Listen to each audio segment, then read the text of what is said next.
اهتم. حط تحت الكلمة دي 100 خط واسرح فيها شوية، وتعال احكي لك الفكرة دي جات لي منين. في يوم ممل من أوله، كئيب كالعادة ما فيهوش حاجة جديدة تخليك سعيد، قررت إني مش هسمح للدنيا تاخدني من الناس اللي بحبها.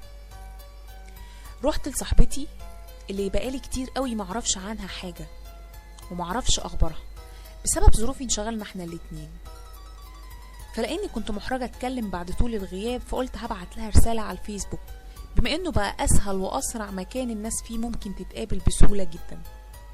وما كنتش متخيلة ان في نفس اللحظة اللي ببعت فيها الرسالة هي كمان كانت موجودة على الفيس، ردت في نفس اللحظة وكأنها كانت منتظرة اني اتكلم.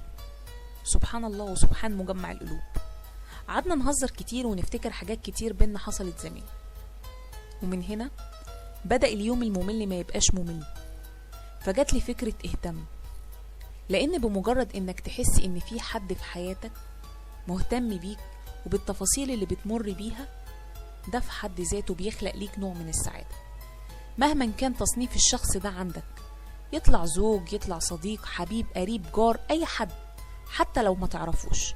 عشان كده لازم نهتم ببعض ونسأل قوي على بعض. ارجع من تاني دور ما بين معارفك مين اكتر حد مهتم بيك، ولو مفيش ابدأ انت بالاهتمام. وللحديث بقية. هايدي دياب.